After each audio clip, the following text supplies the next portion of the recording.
कोई भी जीवित प्राणी पूर्ण वास्तविकता की स्थितियों में लंबे समय तक समझदारी से अस्तित्व में नहीं रह सकता। यहाँ तक कि लार्क्स और कैटिडिड्स भी कुछ लोगों के अनुसार सपने देखते हैं। हिल हाउस, जो समझदार नहीं था, अपनी पहाड़ियों के सामने अकेला खड़ा था, अपने भीतर अंधेरा समेटे हुए। शर्ली जैक्सन की 1959 की किताब the Haunting of Hill house की ये शुरुआती लाइनें वाकई रोंगटे खड़े कर देती हैं ना। बिल्कुल एकदम शुरुआत से ही माहौल बना देती हैं। और ये सिर्फ माहौल की बात नहीं है, ये पंक्तियां सीधे कहानी के मूल में उतर जाती हैं। हाँ, मतलब वो वास्तविकता और भ्रम के बीच की महीन रेखा। वही समझदारी और शायद पागलपन के बीच की। और फिर हिल हाउस का जिक्र, जिसे समझदार नहीं कहा गया है, ये अपने आप में कितना अजीब और सच कहूं तो डरावना है। जैसे घर खुद ही कुछ महसूस कर रहा हो, कोई बीमार सी चीज। हाँ बिल्कुल, एक बीमार इकाई। आज हम इसी किताब की परतों को खोलने की कोशिश कर रहे हैं। हमारे पास एक काफी विस्तृत विश्लेषण और समीक्षा है उसी के जरिए। The Haunting of Hill house, इसे अक्सर मनोवैज्ञानिक हॉरर का शिखर माना जाता है और गॉथिक साहित्य का एक अहम स्तंभ भी। हाँ, और ख़ास बात यह है, जैसा हमारे स्रोत भी बताते हैं, कि इसमें आजकल वाली हॉरर फिल्मों के जंप स्केयर या वो खून खराबा, वो सब नहीं है। इसका डर कहीं ज़्यादा गहरा है ना, बेचैन करने वाला। सही कहा, ये डर किरदारों के मन से उपजता है, उनके आपसी रिश्तों के तनाव से और उस जगह के माहौल से। वो लगातार घुटन का एहसास। विश्लेषण इसी बात पर जोर देता है कि जैक्सन डर पैदा करने के लिए सुझाव का इस्तेमाल करती हैं, अनकही बातों का। मतलब सीधे सीधे भूत दिखाने के बजाय। हाँ, वो डराती हैं उस चीज से जो दिखाई नहीं देती। तो आज का हमारा मकसद साफ है, इस विश्लेषण के जरिए ये समझना कि भाई ये किताब इतनी खास क्यों है। हम इसकी मनोवैज्ञानिक गहराइयों में उतरेंगे और वो बड़ा सवाल जो पाठकों को आज भी परेशान करता है कि हिल हाउस वाकई में भूतिया था, या ये सब एलेनोर वॉन्स, वो अकेली परेशान सी लड़की, उसके टूटते मन का खेल था। हाँ, और साथ ही जैक्सन की वो अनोखी शैली जिससे वो डर को महसूस कराती हैं, दिखाती नहीं। बिल्कुल। तो ये पड़ताल उन सब के लिए है जो क्लासिक हॉरर, मनोवैज्ञानिक कहानियों और भाई अच्छी कहानी कहने की कला में दिलचस्पी रखते हैं। और ये समझना जरूरी है, जैसा विश्लेषण में साफ कहा गया है, कि ये सिर्फ एक हॉरर कहानी नहीं है, ये एक गंभीर साहित्यिक कृति है।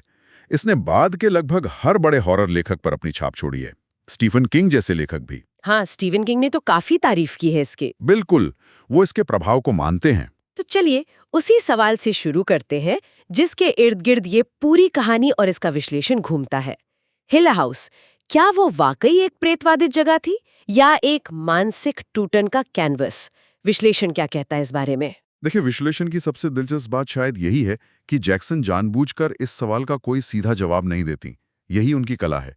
वो पाठक को लगातार दोनों संभावनाओं के बीच रखती हैं, उलझाए रखती हैं। हाँ, एक तरफ हिल हाउस को वाकई एक बुरी, बीमार और अस्वाभाविक जगह की तरह दिखाया गया है।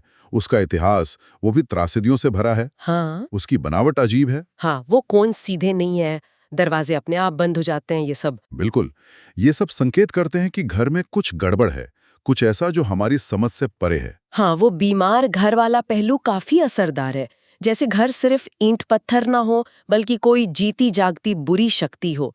लेकिन फिर दूसरी तरफ एलेनोर है, कहानी का बड़ा हिस्सा उसी के नजरिए से है और यहीं से चीजें और पेचीदा हो जाती है ना। बिल्कुल, एलेनोर वॉन्स वो कहानी का दिल है, एक 32 साल की महिला जिसने अपनी पूरी जवानी अपनी बीमार माँ की देखभाल में गुजार दी। बेहद अकेली है वो, सामाजिक रूप से भी थोड़ी अनाड़ी सी। हाँ, और उसमें अपराध बोध की गहरी भावना है, और सबसे बढ़कर उसमें कहीं अपनेपन की, किसी घर का हिस्सा होने की एक जबरदस्त तड़प है। स्रोत इस बात पर जोर देता है कि एलेनोर पहले से ही मनोवैज्ञानिक रूप से काफी नाजुक है जब वो हिल हाउस पहुंचती है। तो जब डॉक्टर जॉन मॉन्टेग्यू, जो परासामान्य घटनाओं का अध्ययन करने आए हैं हिल हाउस, उसे न्योता देते हैं, तो ये उसके लिए एक मौका बन जाता है, एक पलायन का, शायद एक नई पहचान बनाने का। हाँ, लेकिन स्रोत ये भी इशारा करता है कि शायद घर उसके इसी अकेलेपन और अपनेपन की चाहत का एक तरह से फायदा उठाता है। हाँ, ये विश्लेषण का एक मुख्य बिंदु है।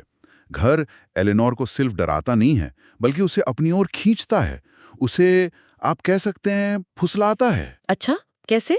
उसे ऐसा महसूस कराता है कि वो खास है, कि घर उसे चुन रहा है। वो हिल हाउस में वो अपनेपन का एहसास पाने लगती है जो उसे बाहर की दुनिया में कभी नहीं मिला।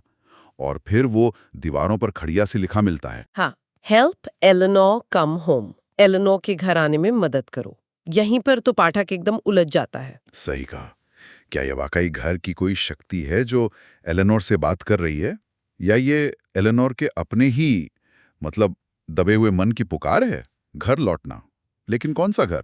उसका पुराना वाला, या हिल हाउस जिसे वो अब अपना मान बैठी है? और विश्लेषण ये भी बताता है कि दूसरे किरदार जैसे थियोडोरा और लूक वो शक करने लगते हैं कि एलेनोर ये सब ध्यान खींचने के लिए खुद कर रही है। हाँ, थियोडोरा जो थोड़ी बिंदास है, शायद थोड़ी साइकिक भी, और ल्यूक घर का वो लापरवाह वारिस।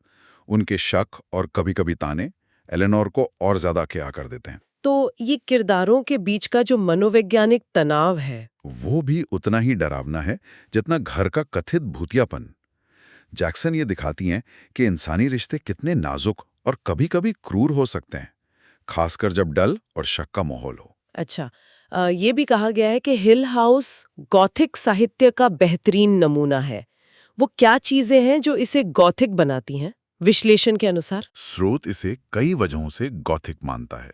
पहला तो है सेटिंग, एक पुराना रहस्यमयी घर जिसका अतीत अंधकारमयी है और जो कहीं न कहीं सड़ रहा है। हम्म।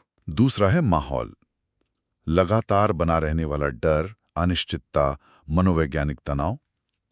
तीसरा है मनोवैज्ञानिक पतन, एलेनोर का धीरे धीरे वास्तविकता से दूर होना, उसका मानसिक रूप से बिखरना। ये गॉथिक कहानियों का एक आम तत्व है। और चौथा? चौथा, अलौकिक या उसके होने की प्रबल संभावना, जिसे कभी पूरी तरह समझाया नहीं जाता।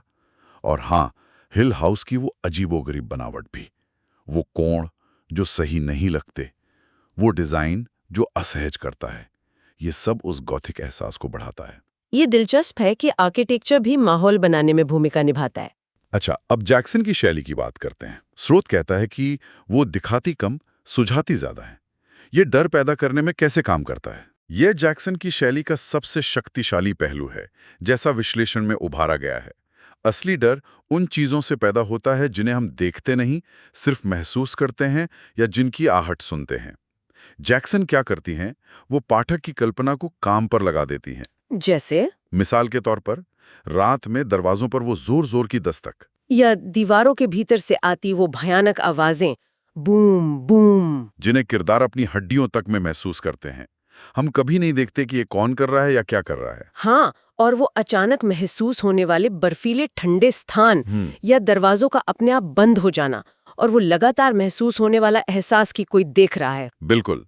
स्रोत इस बात पर जोर देता है कि डर घटनाओं से ज्यादा किरदारों की उन पर प्रतिक्रिया से पैदा होता है, खासकर एलेनोर की प्रतिक्रिया से, क्योंकि हम कहानी ज्यादातर उसी के नजरिए से देख रहे हैं। और जैसे जैसे कहानी आगे बढ़ती है, एलेनोर एक अविश्वसनीय कथावाचक बनती जाती है।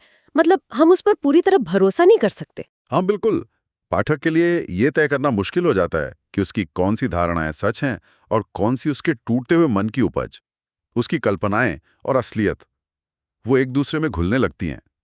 उसका बढ़ता हुआ पैरानोया, खासकर थियोडोरा के प्रति उसकी जलन और शक, वो अपने आप में किसी भूतिया घटना से कम डरावना नहीं है। और विश्लेषण ये भी कहता है कि वो घर के साथ एक होने लगती है, जैसे वो घर की आत्मा के साथ नाच रही हो। ये क्या है? उसकी अपनेपन की चाहत का चरम, या उसके पूरी तरह से वास्तविकता से कट जाने का संकेत? फिर से वही बात, जैक्सन दोनों संभावनाओं को खुला छोड़ती हैं। एक स्तर पर यह उसकी गहरी मनोवैज्ञानिक जरूरत को दिखाता है। वो इतनी अकेली है कि वो एक घर के साथ भी जुड़ना चाहती है। दूसरे स्तर पर यह घर के अलौकिक प्रभाव का संकेत हो सकता है कि वो एलेनोर को अपने में समा रहा है। विश्लेषण इसी अस्पष्टता को जैक्सन की सबसे बड़ी उपलब्धि मानता है। और कहानी के अंत की ओर बढ़ते हुए, जब डॉक्टर मॉन्टेग्यू की पत्नी और उनकी साथी वो प्लांचेट लेकर पहुंचते हैं। हाँ, मिसेस मॉन्टेग्यू और आर्थर, उनका आना तनाव को और बढ़ा देता है। वो लोग परासामान्य को लेकर ज्यादा सनसनीखेज नजरिया रखते हैं, कम वैज्ञानिक। तो उनकी मौजूदगी से एलेनोर पर क्या असर होता है? उसका पहले से नाजुक संतुलन और बिगाड़ देती है। उसे लगता है कि घर का ध्यान अब बट गया है और उसे और भी अकेला महसूस होता है। विश्लेषण के अनुसार लाइब्रेरी की वो टूटी फूटी सीढ़ी पर चढ़ने की घटना वो एलेनोर के मानसिक विघटन का चरम बिंदु है। वो पूरी तरह से खतरनाक और आत्मघाती हो चुकी है। जब लूक उसे बचाता है तो सबको एहसास होता है कि वो अब हिल हाउस में नहीं रह सकती। उसे जाने के लिए कहा जाता है। ये उसके लिए कैसा रहा होगा, कल्पना करना भी मुश्किल है। उसके लिए तबाही जैसा। उसे लगता है कि उसे उस एकमात्र घर से निकाला जा रहा है जिसने उसे कभी अपनाया था, जहां उसे लगा था कि वो अंततः कहीं फिट हो गई है। हिल हाउस छोड़ने का मतलब है वापस उसी अकेलेपन और गुमनामी में लौटना जिससे वो भाग कर आई थी।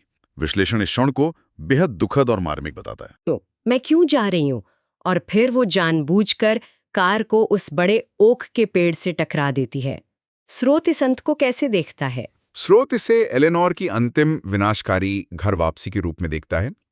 वो हिल हाउस को शारीरिक रूप से छोड़ने के बजाय उसके साथ हमेशा के लिए एक हो जाने का रास्ता चुनती है।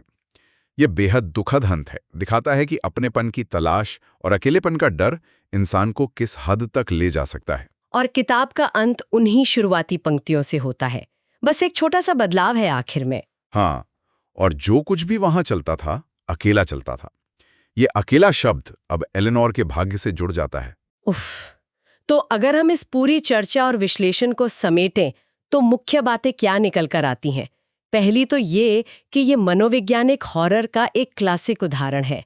डर पैदा करने के लिए खून खराबे पर नहीं, बल्कि माहौल, सुझाव और इंसानी मनोविज्ञान पर निर्भर करता है। दूसरा, जैसा हमने बार बार कहा, कहानी की सबसे बड़ी ताकत और अपील उसकी अस्पष्टता है। क्या घर भूतिया है या ये एलेनोर का मानसिक पतन? विश्लेषण कहता है जैक्सन इसे जानबूझकर अनसुलझा छोड़ती हैं और पाठक को सोचने पर मजबूर करती हैं। तीसरा, एलेनोर वॉन्स का चरित्र चित्रण, उसका गहरा अकेलापन, उसका अपराध बोध, अपनेपन की वो तीव्र इच्छा, ये सब कहानी को उसकी भावनात्मक गहराई और दुखद अंत देते हैं। पाठक उसके साथ सहानुभूति रखता है, भले ही उसकी हरकतें अजीब होती जाएं। चौथा, हिल हाउस खुद एक किरदार की तरह है, सिर्फ एक सेटिंग नहीं। विश्लेषण इसे बीमार, बुरा, अस्वाभाविक कहता है, जो एलेनोर के अंदर के खालीपन को दिखाता भी है और शायद उसे बढ़ाता भी है। उसकी बनावट और इतिहास दोनों ही डर के माहौल में योगदान करते हैं। हाँ, और पांचवा, जैक्सन की बेमिसाल लेखन शैली। वो अनदेखे के डर का इस्तेमाल करती हैं। रात की आवाजें, ठंडी जगहें, बंद होते दरवाजे, ये पाठक की कल्पना को जगाते हैं, जो किसी भी दिखाए गए भूत से ज्यादा डरावना हो सकता है। फोकस किरदारों की आंतरिक प्रतिक्रियाओं पर रहता है। बिल्कुल। तो हम उसी सवाल पर लौटते हैं, भूतिया घर बनाम मनोवैज्ञानिक विघटन। स्रोत ये साफ करता है कि किताब हमें कभी निश्चित उत्तर नहीं देती, और शायद यही वजह है कि ये आज भी इतनी प्रभावशाली और प्रासंगिक बनी हुई है। ये हमें डर की प्रकृति और इंसानी मन की जटिलताओं के बारे में सोचने पे मजबूर करती है। ये वाकई दिलचस्प है। आपने पहले कहा कि अस्पष्टता हॉरर में इतनी प्रभावी क्यों होती है, इस पर विश्लेषण जोर देता है। क्या आप इस पर थोड़ी और रोशनी डाल सकते हैं कि स्रोत के अनुसार ऐसा क्यों है? मेरे विचार में, और जैसा विश्लेषण से भी संकेत मिलता है, अस्पष्टता इसलिए काम करती है क्योंकि ये डर को बहुत वैयक्तिक बना देती है। जब चीजें साफ नहीं होती तो हमारा दिमाग खाली जगहों को अपनी सबसे गहरी आशंकाओं से, अपने निजी डर से भर देता है। अच्छा। हाँ, जो डर हम खुद अपनी कल्पना में बनाते हैं वो अक्सर किसी लेखक द्वारा बताए गए राक्षस से कहीं ज्यादा शक्तिशाली और परेशान करने वाला होता है। हिल हाउस के मामले में क्योंकि एलेनोर का नजरिया अविश्वसनीय हो जाता है और घटनाएं सूक्ष्म होती हैं, पाठक लगातार व्याख्या करने की कोशिश करता रहता है, और इस प्रक्रिया में वो अपने खुद के डर का सामना करता है। और इस किताब की स्थायी विरासत के बारे में स्रोत क्या कहता है? आपने स्टीफन किंग का जिक्र किया था। हाँ, विश्लेषण बताता है कि इसकी विरासत बहुत गहरी और व्यापक है। जैक्सन ने दिखाया कि हॉरर सिर्फ सतही डर या चौंकाने वाली घटनाओं के बारे में नहीं होना चाहिए। उसने साबित किया कि हॉरर शैली का इस्तेमाल गंभीर विषयों को टटोलने के लिए किया जा सकता है, जैसे अकेलापन, पहचान का संकट, मानसिक स्वास्थ्य, सामाजिक दबाव वगैरह। उसने चरित्र चित्रण और माहौल को केंद्र में ला दिया। हाँ, और मनोवैज्ञानिक यथार्थवाद को कई लेखक जैसे Stephen King, Richard Matheson, Peter Straub सब इसके प्रभाव को मानते हैं। उसने ये रास्ता दिखाया कि असली हॉरर बाहरी दुनिया के राक्षसों में उतना नहीं है जितना हमारे अपने मन के अंधेरे कोनों में और इंसानी रिश्तों की दरारों में छिपा हो सकता है। ये वाकई सोचने वाली बात है कि एक किताब दशकों बाद भी इतनी प्रभावशाली कैसे बनी रह सकती है। इस पूरी चर्चा के आधार पर मैं सुनने वालों के लिए एक विचार छोड़ना चाहूंगी जो स्रोत पर आधारित है, लेकिन शायद उसका सीधा जवाब हमें नहीं मिलता। स्रोत के अनुसार घर समझदार नहीं था। क्या वाकई कुछ स्थान अपनी बनावट या अपने इतिहास के बोझ के कारण एक तरह की नकारात्मक ऊर्जा या प्रभाव रख सकते हैं, या ये हमेशा इंसानी मन ही होता है जो उन जगहों को ऐसी शक्ति देता है, खासकर जब वो मन एलेनोर जैसा अकेला और संवेदनशील हो? ये एक ऐसा सवाल है जो हमेशा बहस का विषय रहा है, और शायद हिल हाउस की कहानी इसी सवाल की जटिलता को दर्शाती है। जैक्सन हमें दोनों संभावनाओं पर विचार करने के लिए छोड़ देती है। बिल्कुल। तो ये थी शर्ली जैक्सन की कालजयी रचना The Haunting of Hill House पर आधारित हमारी आज की गहन पड़ताल। उम्मीद है इस विश्लेषण ने इस जटिल और डरावनी कहानी की कुछ नई परतें खोलने में मदद की होगी। उम्मीद तो यही है। इस सफर में हमारे साथ बने रहने के लिए धन्यवाद।